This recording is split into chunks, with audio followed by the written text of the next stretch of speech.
Because a chaplain will normally just see as one, a religious stand in various institutions, be it in the military, paramilitary, or any kind of uniform institution, the places where you normally will find a chaplain operating. However, there is what is called international chaplaincy.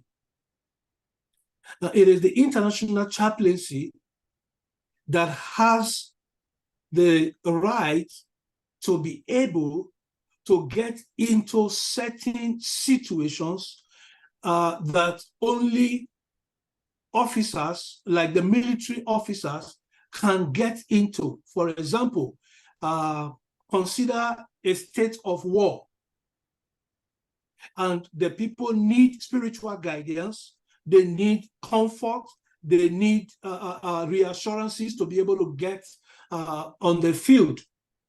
In a war situation, civilians are not permitted to get into such grounds.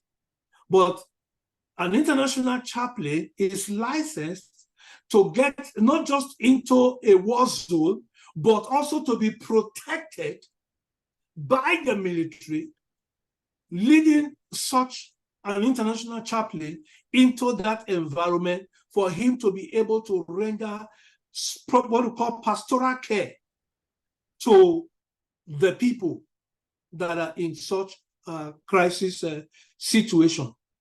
Now, in well-developed countries, America, Australia, Canada, all over Europe and what have you, you have to be an international chaplain to be able to operate in those countries. For example, there are you can have a crisis situation in a city. Only internationally licensed chaplains are allowed within such vicinities because they have been trained specifically to handle such a situation and to be able to bring repose and confidence, not only to the sufferers, but even to the officers in the field. So you see that the chaplain work more with the police, the military, paramilitary, that could be customs, could be immigration, and what have you. Not only that, chaplains work also in hospitals, in prisons, they work in tertiary institutions, and even in the nursing practices, that is maybe outside of the hospital. You find chaplains there. Why? Because everywhere human beings have a need for a spiritual connect. When there is a spiritual disconnect, people don't function properly, which is what amounts to unbelievers, non-Christians, wanting to seek, diabolical powers in order to protect themselves. But the chaplain there is the one now, as a priest, who will bring that repose, who will bring that confidence and bridge, the gap in the spirituality of the people. I had the privilege for 2 years. I worked directly with the South African Police Service as the head chaplain of the Ekurhuleni region. And I saw that most of the officers, the police themselves, needed more pastoral care than even the people they were, administering to out there in the field. So it is a serious situation that there is such a need, that needs to be bridged. The international chaplain is licensed to do that. That is what the international chaplain is about. He has the courage to be able to represent the priesthood, to represent God in whatever religion the chaplain may be representing. For instance, I am a Christian, and so my organization is a Christian chaplain organization. There are those that are interfaith, there are those that are Muslim, Hindu, and what have you. But everybody come on the same ground for the sake of humanity. to salvage humanity. So let me quickly dive in because we don't have much time to get into all of these. Now, so let me talk about the United States Chaplain Organization. Like I have mentioned in my introduction, that United States Chaplain Organization is first among the 3 most recognized chaplaincies in the United States, with a database of over 8,000 members. Now, the United States Chaplain Organization, I became a member 24 years ago in South Africa, and have worked my way through the ranks, and by the grace of God, is now the international vice president. Now, TOSCO, as we call it, it's a licensing institution. I'm going to be able to explain that, in a brief, and why there are differences between chaplaincies. Now, there are operational chaplaincies, and there is the licensing authority. Now, we bridge the two. We operate, everywhere in the world, and we equally license. Not every chaplaincy have a right to license an international chaplain. As you can see, I am wearing a badge, a crest, that is like a police badge. Let me tell you this, not a matter of boasting. Of all the police commissioners, IGs that you have had in Nigeria, Nigeria have not had up to 5 of them carrying a badge, talk less of carrying a gold badge. This is a gold badge, and it's one of the highest badges you can find anywhere in the world by ranking. Now, the reason for such is this, that there are nations you will get into that will, for the sake of this badge, because this recognizes you as a globally accepted chaplain. So it gives you the platform to be able to work in their system without further accreditation. There was a time, there was this argument, and it's still coming. If you're a pastor here, please go and update your records properly, because Nigeria, they are still in the working out situations to shut down churches that are not licensed, not just registered with CAC. Your registration with CAC is the first base that you must have. You must be tax exempt to be able to operate properly as a church institution, because you are registered as a non-governmental organization. Now, so that is what it is also with the chaplaincy. The chaplaincy, United States Chaplain Organization, is an authorized licensing institution that licenses international chaplains, credentialing them to be able to work anywhere in the world, giving them trainings in that regard with 36 credit hours. Now, for you to operate as a professional chaplain in a place like America, for example, you will need certain qualifications. You have to have a master's degree, either in chaplaincy studies or in theology, which amounts to 129 credit hours. Now, of that 129 credit hours, your licensing takes 36 credit hours, which is what the United States Chaplain Organization will give to you through your training. Now, added to that, we are also a paramilitary organization. As a paramilitary organization, it endorses us and empowers us to be able to work within various communities. Like my brother, I know, I don't want to dive into that. I want to give you opportunity to talk about community policing now, which is one of the major areas that we are concerned with. We get into communities and bridge the gap, curbing the fear of crime, because the fear of death is worse than death itself. So a lot of people have the fear of crime crippling them even without having experienced crime in the first place. So one of the major things that we educate the communities on is how to overcome the fear of crime and how they themselves can become aid to their brothers and to their sisters. Jesus said, if whatever you do unto this little one, you have done unto me, caring for them, providing for them. So we liaise with the police. We work more with the police, so we liaise with the police in helping to curb crimes in various communities. We are trained more or less like the way the police is also trained, and we are trained by the military specifically. So we have an edge when it comes to, that. So we have a military training that enables us to be able to tackle situations of crime and the likes. I think this is a brief. By the time, I don't know if we are going to ask your questions immediately, but maybe your questions will help us to dive into various areas, that will give you more enlightenment. Now, what does it take to be a member of the United States Chaplain Organization? First off, the first thing that we do is that the Interpol will have to vet you, that you don't have any criminal record anywhere in the world. You cannot be a licensed chaplain if there is a criminal record against you.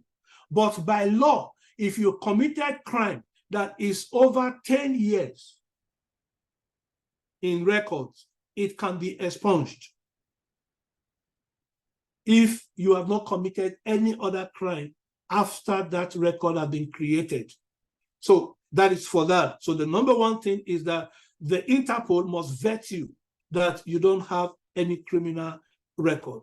Secondly, you must have basic knowledge, communicative knowledge and skill. So we encourage people, if you have your first degree, it is a good ground for you. If you have theological degrees, it is a better ground for you. However, that is not a limitation. Secondary school holders, we prove that, yes, they can communicate in whatever language is their major base. It's enough credential to admit you, because you have to go through training and you have to be able to stand for yourself in terms of the trainings. But we encourage also, because there are various fields. You're going to learn crisis management, you're going to learn negotiations and mediations, you are going to learn all manner of things. They are going to come in on how to mediate and interact with community and be able to bring counsel to those that need it. So counseling becomes one of the major fields that you will learn as a chaplain. In terms of cost, Dr. Osaze actually have brokered on your behalf very efficiently, and we have brought down the costs, so much so.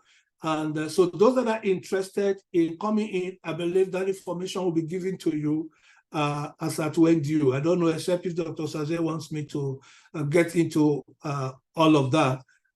However, everybody is welcome. When you come in, you are registered, and then you can go through your trainings, and then you are released into the field. Some of the benefits, some of the advantages, for example, I just give you this as a tidbit. It is not a license for you. But I, for example, because of the position that I occupy, I am treated equally like any major general in any military in the world will be treated and accorded with respect. I don't go through queues, for instance, whether at airport or anywhere. I have a free VIP passage because of this badge that I carry. It's a long walk to be able to carry this badge for it, So don't think that you're going to come in and tomorrow you are carrying a badge. No. To let you know. So it's a long walk and a lot of sacrifices.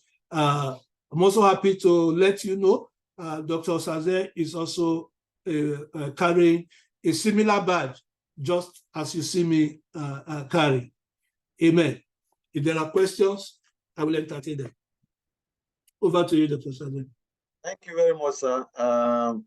What most people don't understand is that Africans are just everywhere in the world doing wonders.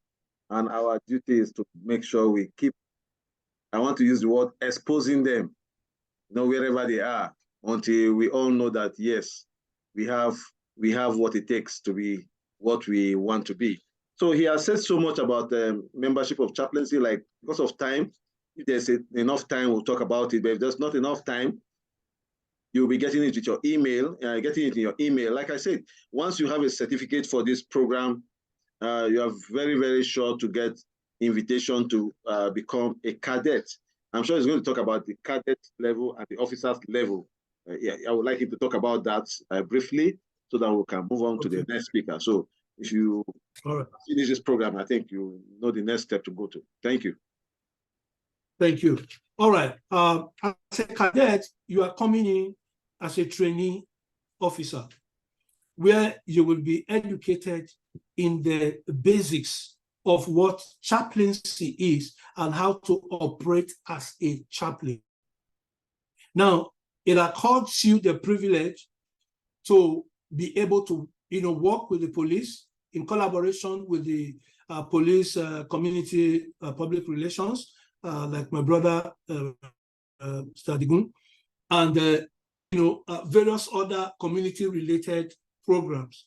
You become a volunteer after your training and certification. You can work as a volunteer in a police station, where during roll calls you are there to lead them. You are there to also counsel with those that need counseling and guide them spiritually. Let me tell you the truth. A lot of police need spiritual guidance. A lot of them have the fear of whatever is going to happen to them, the fear of death, the fear of mishaps, and what have you. As a result, when you see them behave, anyhow on the road, it is because of the psychological problems that they have and they are carrying about. So the chaplain should be available for them to give them counsel and help them through with prayers and to be able to face their day. The police usually have roll calls. Some have it only once in a week, where all the officers will come together, have a short parade and all of that. And then the chaplain is there to encourage them, not just to preach at them, but to give them messages, instructions that will give them confidence to be able to face the day in a positive manner. So the cadet is trained to be able to do that, whether to the police, in the hospitals, and where or whatever institution of your interest. Now, entry for the cadet, which is supposed to be $750, but we have, through negotiations with Dr. Sazer and also localizing it, have brought it to 150,000 naira. And I'm sure most participants here deal with naira. So the 150,000 naira, which can also be paid instrumentally during the process of your training. Now, by the time you are now certified, you will have an operational T-shirt, like what you see me wearing, and also this official cap. Now, some of you don't know, the reason you respect the police officer is not because of his father's name, nor his name. It is not even because of the uniform actually that he's wearing, but because of the crest that he carries on his cap. And that is why you give him compliments. And that is why co-officers give each other compliments, because of that crest that is respected. Now, so you have the privilege to carry a crest. May I also tell you those tidbits?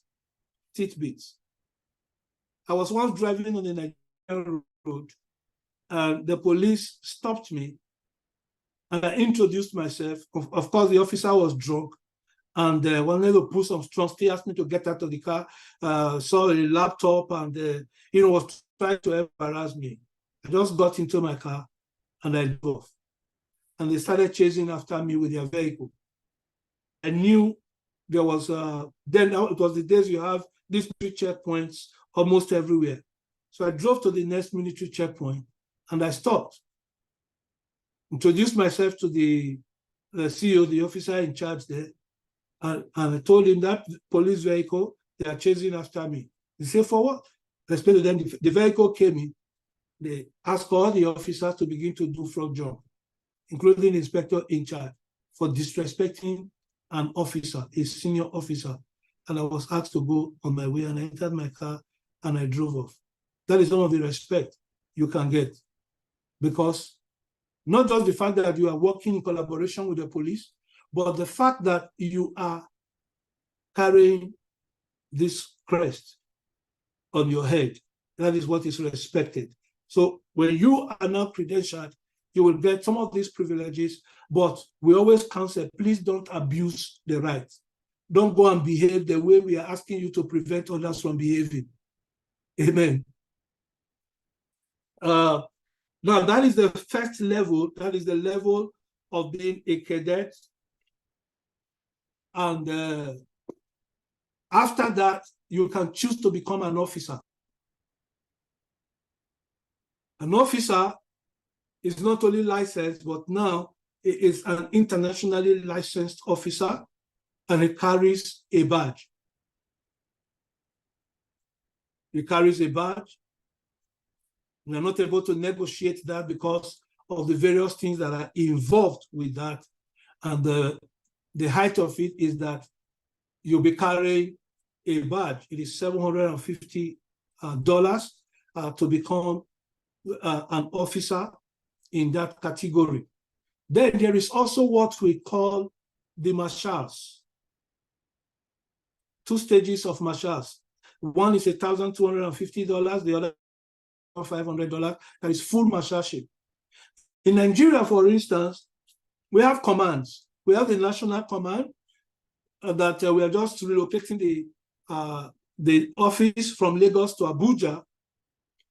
They are still in the process of relocating the national office as we speak. The national secretary is on this meeting right now, and is relocating to Abuja because of this. Now, we have commands in various states. In Nigeria, we have commandants that are in charge. I saw earlier today the FCT command officer. She's here on this platform right now, and I'm sure I think the Lagos command officer is also here. I don't know who else, Delta and what have you. They may also be on this platform. Out of 34 pages, I can only see one, and I don't want to begin to scroll. Amen. So there are so many of them that may be here right now. But those are the levels that you get into, and each of the level, there are the rankings that it gives to you. For instance, you come in as a marshal, the first level category. You come in as a lieutenant colonel, equivalent to a lieutenant colonel in the military. You are not a lieutenant colonel, you are a chaplain lieutenant colonel. There is a difference. Amen. So you don't go and impersonate a military officer. And so there are rankings that you represent within the scope. Amen. I hope you're satisfied with that. Thank you very much, sir. This is excellent, and I want to thank you for your time, sir. I think from going forward, we are going to create a special session for the chaplaincy to talk to those that will be invited to join after we've issued our certificates. However, only those that will be issued certificate, we will have your record, that will have the opportunity of joining, starting from cadet level. I will say that I'll be moving on to the next speaker. We'll be talking about PCRC. We have an excellent expert and representative of PCRC, and he'll be telling us about PCRC. Because of time, we might just make it 10 minutes. PCRC is a household name in Nigeria. We did international community policing, and he's going to be talking about community policing in Nigeria as a case study that people from other countries, because this platform is made up of people from several countries, Uganda, Zimbabwe, South Africa, UK, Canada, so many other countries. So However, the Nigerian PCRC is going to be used as a case study of how PCRC should be or is being managed. Over to you, sir. You have 10 minutes or 15 minutes, then later we'll get questions across. Thank you.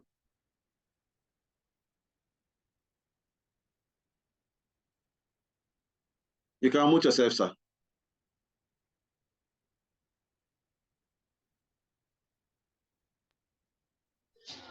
Yeah, good evening. Good evening, sir. Can everybody hear me? Yeah, loud and clear. Over, sir. Yeah, like I earlier introduced myself, I'm Otumba Ambassador Bolaja Digo, JP. I'm blessed to hear the first lecture, which interface with what we intend to say. Just like our doctor said, we're going to use Nigeria as a case study. PCRC is called Police Community Relations Committee. I repeat, Police Relations Committee, PCRC, that is the abbreviation. And we have to ask, why was PCRC formed? It was formed by the then Inspector General of Police by name Etim Young from Cross River, if I'm not mistaken, Calabar. We find it necessary then, with what has been seen within the community and the insecurity within the community. And we all know up to now the standard of what a security should look like. In other countries, one policeman is equivalent to 100 people. But in Nigeria, we are one policeman to 1,000 plus. The total security outlets we have in the country is not up to 550,000 above. So the security aspect then was not okay. So the Etim himself felt it very, very necessary. Maybe I may take us back to a small story. When there's an accused in an area, I believe those people that are in this country knows what is called the chiefs in the area, the Obas, and in Yoruba we call it Oba, in Hausa we call it Seriki, in other places we call it Eze. When arrest is being made and you are not careful, the mob, they can mob you up. So this man, when he was asked to go and investigate a case, he first went to the Eze and gave a complaint. Eze said, sit down, I will bring the person within 12 hours. And he sent his people outside. And they got him back within 12 hours. This necessitated him, when he became the IG, said, look, that community policing must be. And you can bet me, we know ourselves more than the police. Each person that lives within the community knows everybody. When I was growing up in Jos, I'm a good footballer. I play with Hausas, I play with Yoruba, I play with Fulani. Everybody, we are one. So if anything happens, you are a visitor within our vicinity, our parents will know because we know ourselves. Well, what we say the purpose of PCRC is to enhance security within the neighborhood and within ourselves, which is what we are coming back to do. With the past IGP and the present IGP, they have been working on community policing. You cannot transfer an able man to Jos. He cannot know Jos. You cannot transfer a man from Jos to Maiduguri and say he knows Maiduguri, or bring somebody from Maiduguri to Lagos. But when we say Lagosians, the Owambes knows Lagos. When we talk of Kano, the Yandaba knows it.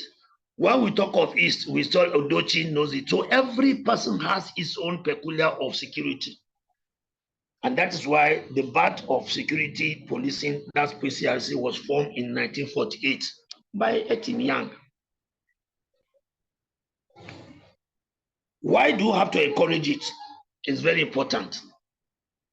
I believe if each community guides its or her own area, and there is a link, for example, in Abuja, if there is a link from Kuba to Duse, Duse to Zuba, Zuba to Dede, Dede to Karu, all these things, we can have a leader within ourselves that will be controlling that area. So if anything happens within the neighborhood, you should be able to cancel it before it gets down. I think laxity has been given by depending on the government. The government cannot do much as expected. So I'm not to indulge us that we should encourage. And that's why when I was talking, I was saying that all of us can be a police community relations committee. What does it take to be a public police community relations committee? It's very simple. You must have something doing. You must not be an ex-convict. You must not be a person that is wanting in the community. You must be a good person within the community. And why we don't have classification of ranking is because a vulcanizer, a painter, a mechanic can give information, because we are the intermediary within the police and the community.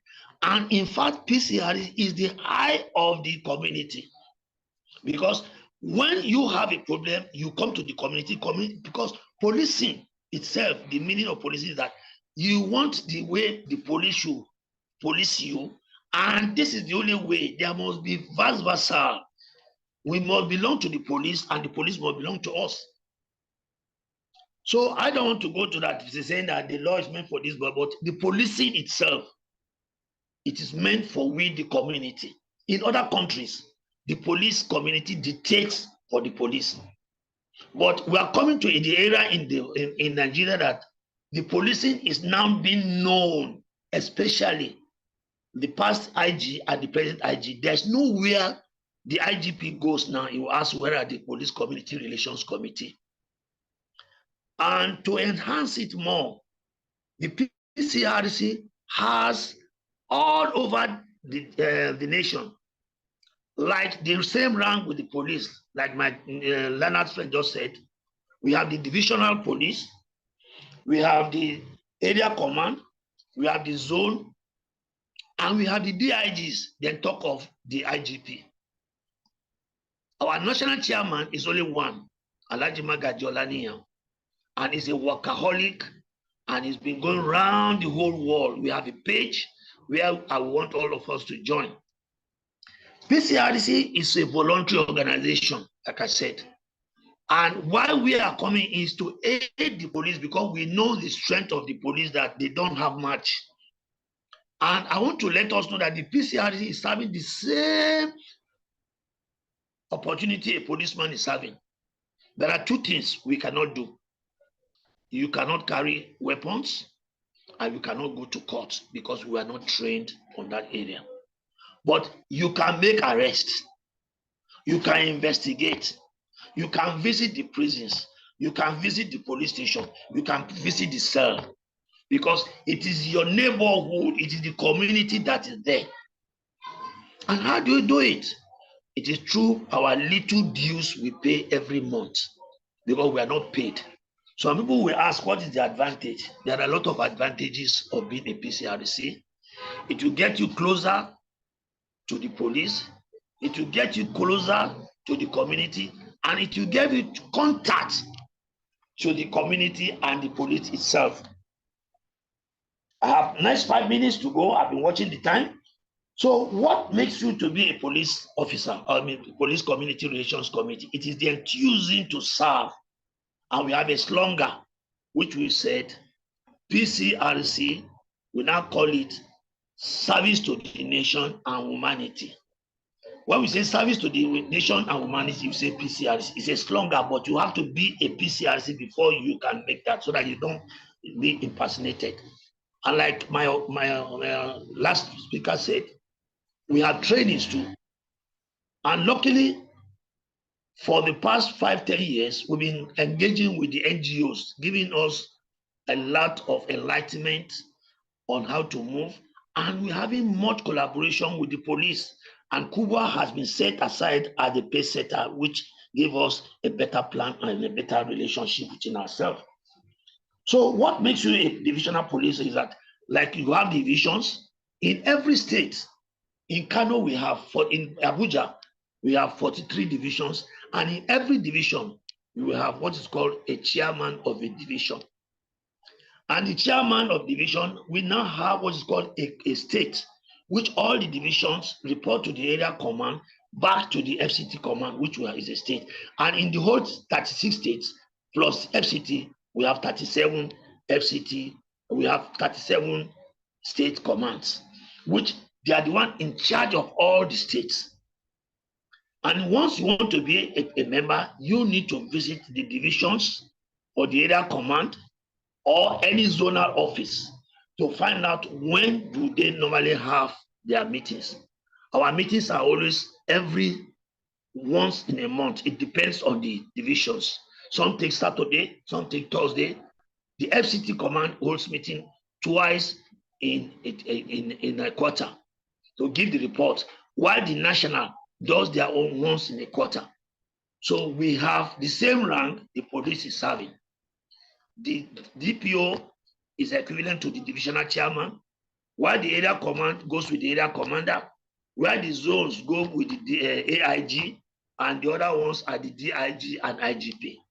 So what it takes is that it is the mind to serve, because it's an act that has been established by the police. And I can tell you that this is the only committee that has been existing for the past 36 years and that not been dissolved. It is the only committee that has been created, and is the only recognized divisions and committee in the whole world by the act of the IGP. So once you become a PCRC, you are already a policeman in Mufti. And that does not give you the guarantee to go and say, yes, at the toll gate, you show your passport. At the where you are supposed to be kind, because you must be a leader by example. And I want to thank all of the producer of this opportunity, because it's another way of canvassing policing within the hierarchy. And I want us to say that by the end of the day, when I have my number given out, I want to hear from every person that is in Nigeria that is interested to join the Police Community Relations Committee, which is called PCRC. We have vets, we have ID card, we have everything that will guarantee you, because if there's anything on the road, you have the right to stop and check. And if somebody is speeding, you have the right to wave him down and block him and wave him and tell him, caution him. Where he refuses to be cautioned, report. Because the next police station, you can make a call and he will be arrested. So in order not to go beyond my time, I'm looking at the time, it's a minute too. So I will leave room for any other question that may be coming up. For the purpose is that it is for us to serve and complement the police. And we are the eye of the police. At the same time, we are the correctional body of the police, because we all know because if you look at what is happening these days, it is the work of the PCRC. A lot of policemen have been dismissed. Those people that have been hanging on people's phone, they have been dismissed. You can see somebody that was disranked from inspector last week to a corporal. So it's not left, and some people are sacked. So all the person that slapped somebody in Enugu or Port Harcourt has been dismissed. So the police is the only one that punishes the offenders. If it's an army today, you will hear is a non-soldier. He has entered the barrack. So I'm not condemning, but I want us to join the police so that we can have more peace within the community. I want to say thank you and God bless. Thank you so much, sir. Thank you. I appreciate your time. This is very nice to hear. And for those of you that cannot hear, please check your audio.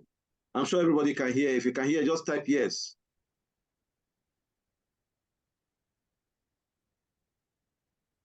Excellent. Now, once you get your certificate, please, we are going to be sending you emails, because through your email, we should be, after processing your certificate, you process your certificate with your email and phone number. So it gives us the opportunity to send you details about joining PCRC.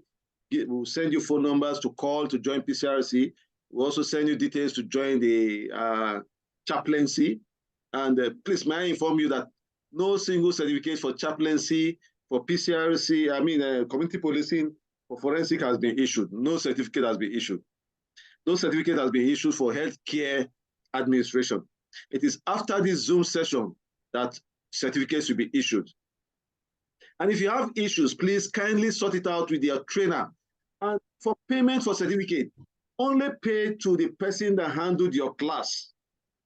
You have an admin, 1, 2, 3 admin in your class. Please only pay to that admin that handled your class. Paying somewhere else is no longer our business. So when you come out and say you paid for certificate, you didn't get certificate, you should be able to communicate with the person that handled your class, taught you as a facilitator in your class. It's a very simple thing. Number 2, you cannot get a response to any email anywhere in the world if your email starts with a capital letter. If you end your email with a dot, you cannot get a response. We need to understand this. Your email must be registered.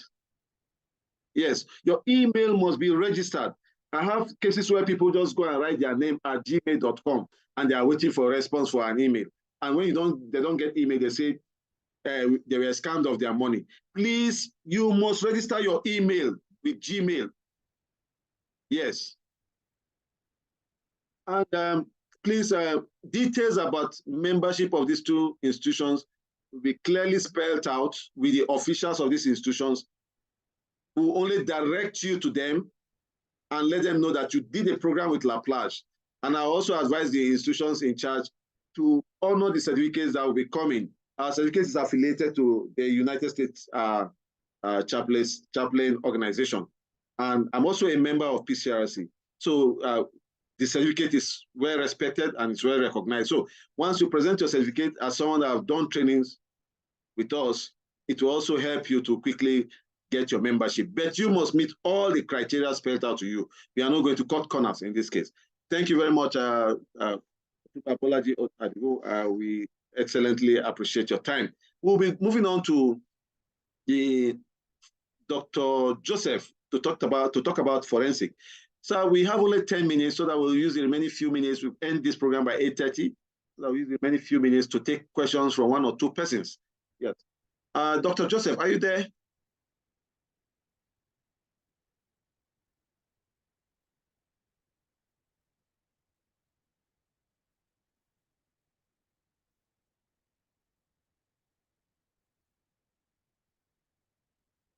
Is Dr. Joseph there?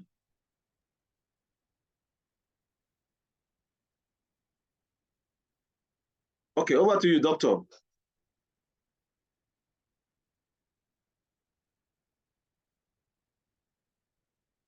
Yes, doctor, please unmute yourself. Can you hear me, please? Yes, I can hear you. Okay. Okay. Yes, thank you once again. Yes, Good evening. in 10 minutes, sir, you just tell us about forensic science and forensic, yes, I'm with you, please. We've done all that in the class already, but we just need a face to it and want to hear from you as a practitioner. Sorry?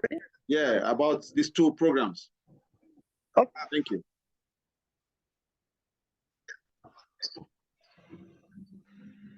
Over to you, sir. Okay, am I permitted to carry on? Yes, go ahead. You have 10 minutes, sir. Okay, thank you. Yes, sir. Okay, thank you once again. And it is a good opportunity to be here to share the knowledge with each and every one of us out there. First and foremost, to start with, forensic science, it is actually a growing science. And it is a science that has been so important in every one of us, the world. Being that a lot of things that were so difficult for human beings to understand through the forensic science, it is easier for us to understand that. That is why we are saying forensic science has actually come to change a lot of things from bad to good and from good to best. Having said that, somebody may ask, what is forensic science? I don't want to go into a lot of grammar to start talking about the definition of forensic science. But I will make it in a very simple way for each and every one of us to understand. Forensic science simply means the science that creates relationship between human beings, things, science equipment, and technology to get facts of issues beyond doubt. Please underline the word beyond doubt.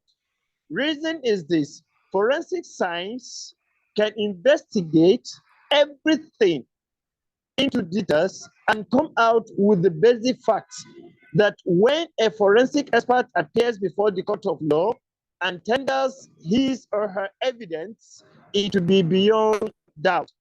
I'm saying this again, beyond doubt, because if it's a police that appears, a police prosecutor in the court of law, we say he has proven the case beyond any reasonable doubt. However, there's a word there, reasonable doubt. But in forensics, we say beyond doubt because we have all the technological equipment to prove all the facts.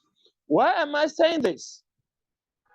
If we all remember a brief history of King Solomon, when two women appeared before him concerning a child that was dead and the one that was alive. There was this issue of the other woman was saying she's the mother, the other one was saying she is the mother. Then King Solomon said, okay, bring a sword and divide the child into two. Then one woman said, no, leave the child, give it to this woman that she's saying is her own child. However, I know the child is my child, but when the child grows up, I will see the child.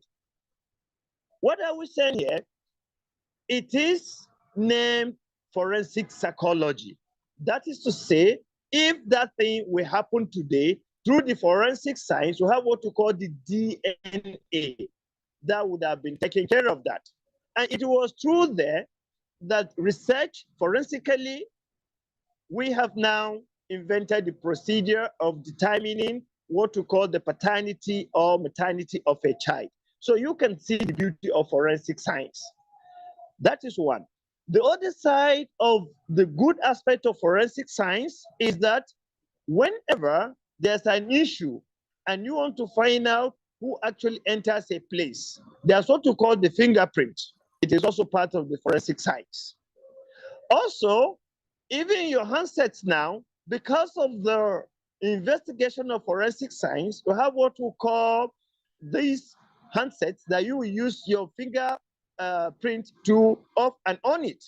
You can see it is all developed of forensic science. If we can go on and on and on. However, because of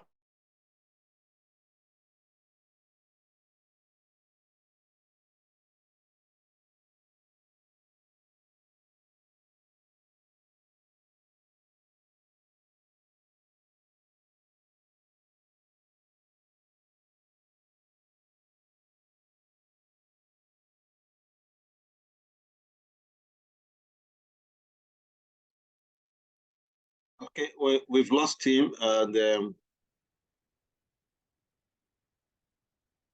I want to believe that he will reconnect again. time factor. Okay.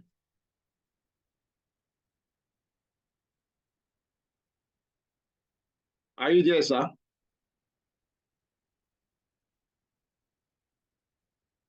Are you there? We've lost him.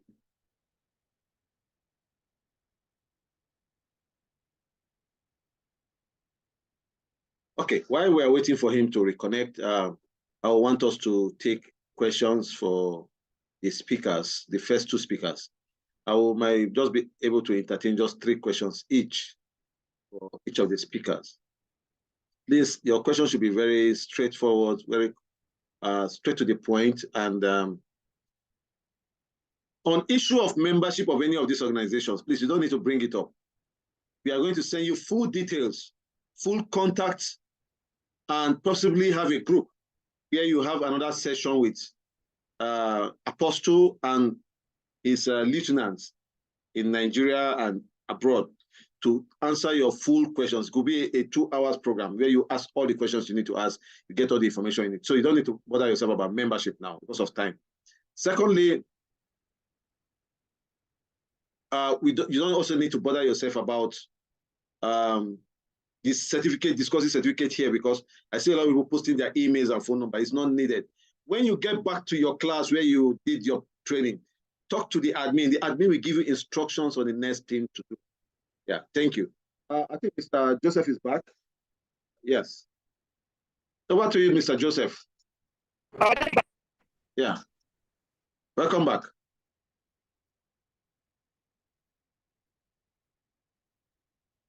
Are you there, sir? Unmute yourself, sir. Thank you for your patience. I'm back. There was a little network problem. Thank you, sir. Can I continue, please? Yes, yes. Hello? Go ahead, sir. I'm back. Let me continue. Okay.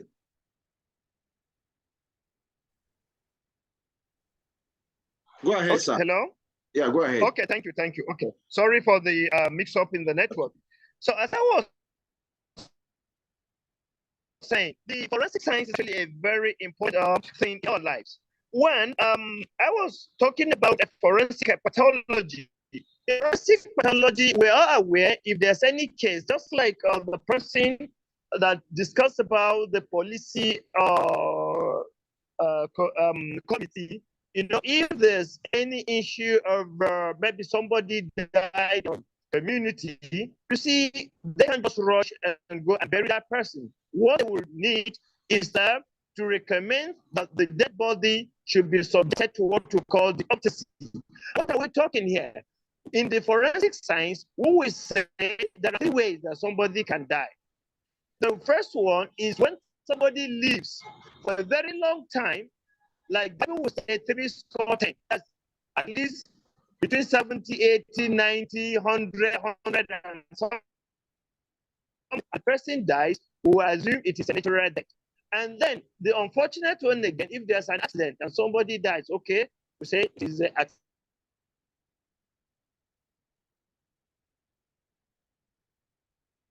accidental. Then the ceremony or a celebration or promotion party, he comes back very healthy the following day to go to work. The wife just discovered that the person is dead.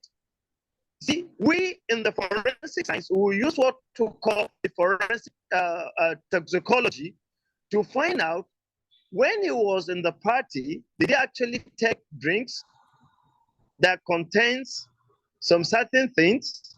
You see, so science is a course that tries to find out facts. And when we're talking about forensic science, we are saying it's a science that tries to get all the facts of anything that happens. So forensic science is a very good thing for each and every one of us to know. Having said that, there are other aspects of the forensic science. Because of time factor, I will just list some of them. Some of the important aspects of the forensic science are the DNA, the biometrics, the crime scene investigation, and we have what we call the forensic toxicology, the one I have said. At this point, I will move on to the next topic. I don't know if we're together, please. Are we together, please? Let me confirm. Okay. Hello? Are we together? Okay. As I was saying, the topic is actually combined into aspects. We have the forensic science and we have the fraud investigation. But please, I want to confirm if we are together, you're listening to me, please. Please, can I confirm if we are together? Hello? We can hear you. Go ahead. Go ahead. We can hear you, doctor.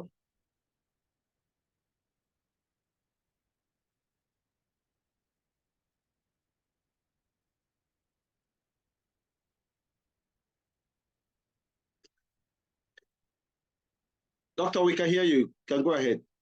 Just unmute yourself.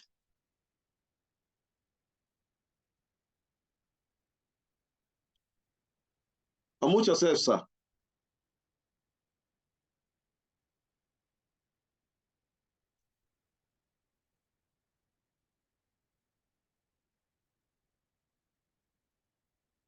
Dr. Joseph, sir, you can unmute yourself.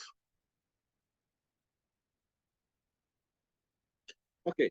I think we might probably be having some technical issues with him. We are going to have a very special session with him and the two other speakers. We'll create time for that for those of you that are interested. It's not going to be a certificate program. It's going to be a session, an interactive session where people will learn more about forensic science and fraud investigation. And from the little he has said, you know that he's loaded, and whether you're a policeman, you're a military officer, a civilian, no matter your background. The question would be, what is fraud? Okay, he's back. Go ahead, sir. Go ahead. Good. The question would be, what is fraud investigation? But before we go into what is fraud investigation, first let us understand what is a fraud. Fraud simply means anything that an individual will convince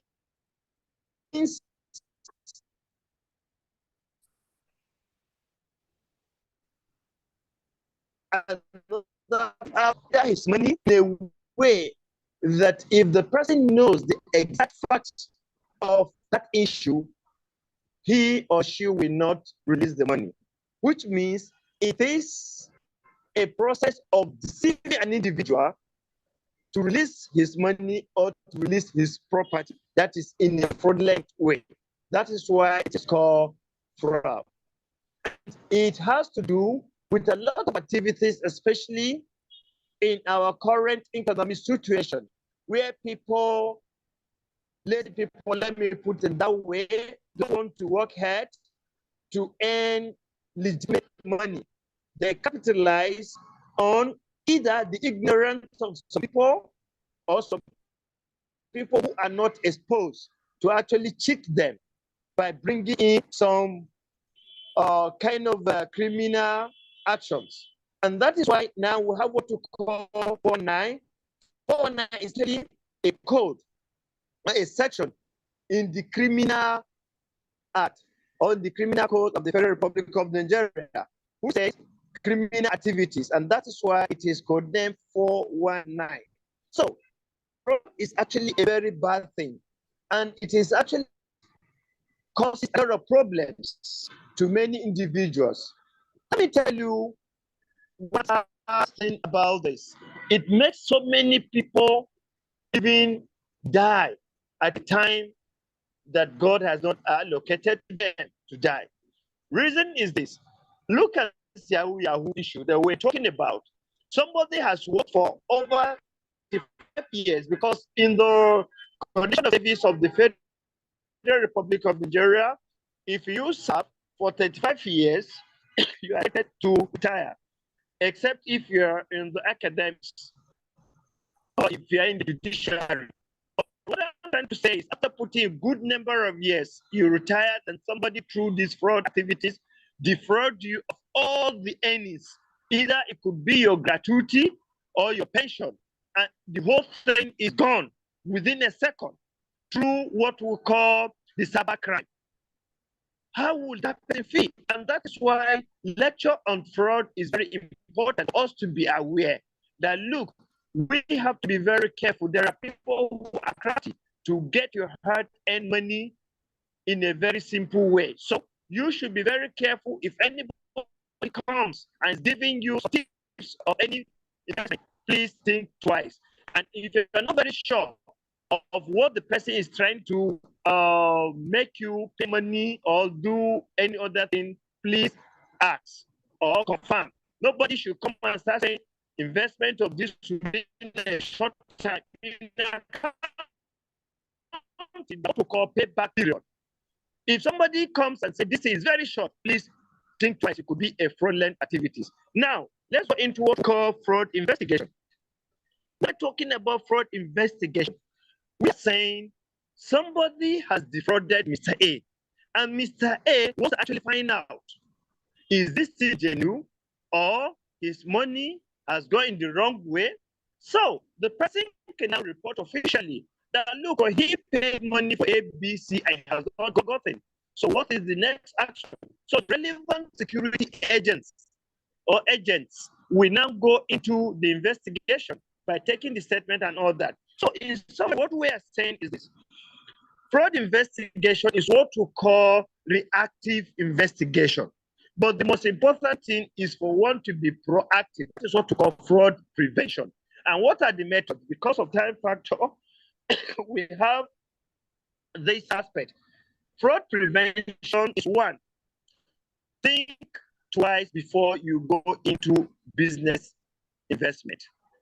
The second part of fraud prevention, you as an individual, don't accept any business that will high profit in a very short time. The third one is there are basic rules for a honest person to follow to invest.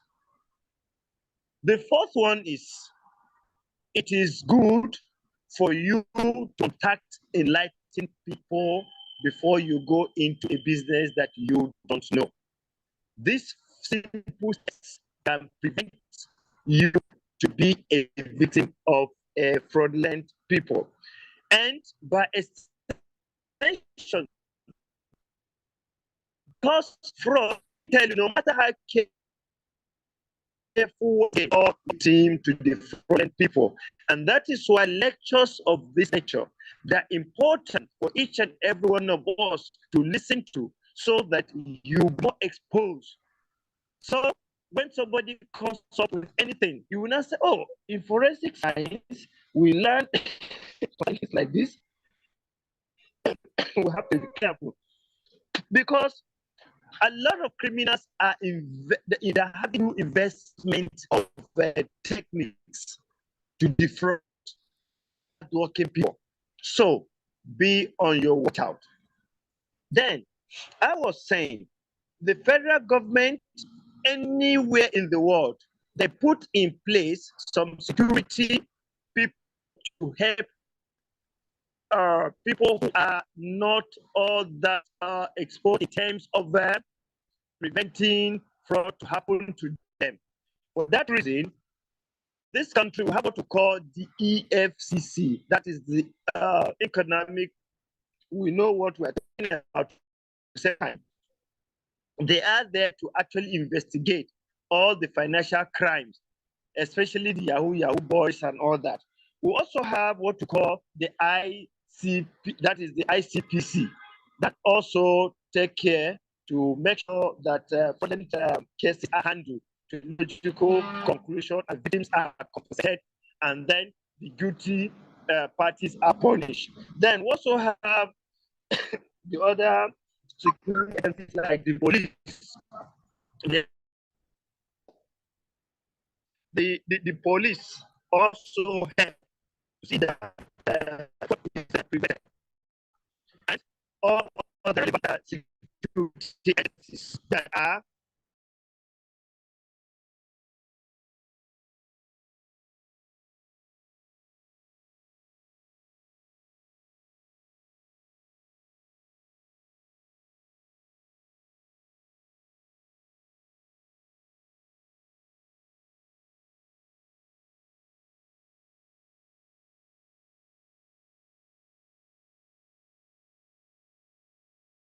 Okay. I think we've gotten so much from Dr. Joseph, and we want to call it a day there. Unfortunately, we might not be able to take questions, but what we are going to do so that we don't spend so much time here because of the bad network, we are going to put people into different groups. For those that will be getting certificates for chaplaincy, we're going to send you full details about United States Chaplain Organization and how to become a cadet. You can also discuss being an officer there, and any question you want to ask, you'll be able to ask. We're going to have a Zoom session for that, separate, very separate, so that we don't have ourselves discussing too many things here at the same time. Secondly, we are going to create a separate group for those that want to be members of PCRC, and you are going to have time with Otumba Bolaji Adigun and other high-ranking officers of PCRC talking to you about membership, helping you to sort out your membership case, where to join and which division, which command to join. Yes. So for forensic and science and fraud investigation, we're going to create a separate group so that you have excellent time out with Dr. Joseph.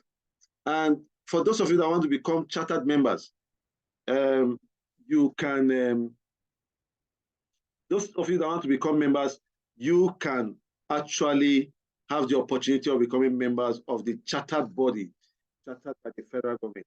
So these are the 3 groups we are going to create for you so that we don't have to need to waste too much time to ask too much question and talk too much about things here.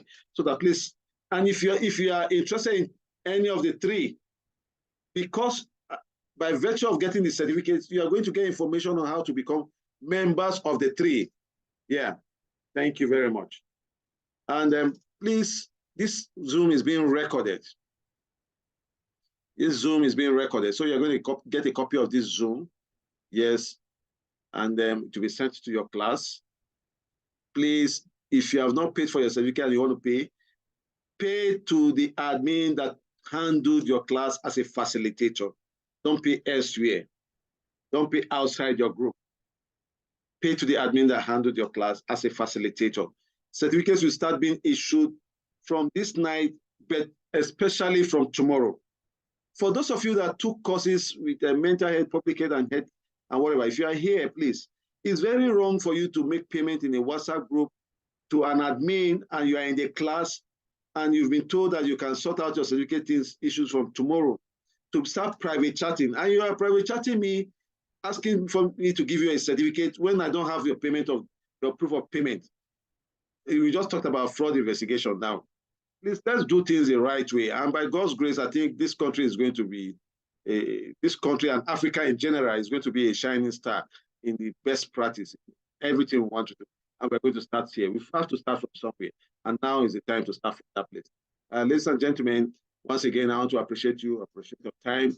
We're sending the video to your class this night. Even if it's 12 in the midnight, it's going to be sent to the class. I'll make sure you get the video, the recorded video. So don't worry, tell your classmates not to worry if they're not here. And I want to also advise everybody here, the next Zoom we are going to have from now henceforth, any unwarranted post and messages sent, the person will be exited. Let it be a standard practice we are going to establish. We all deserve to be respected.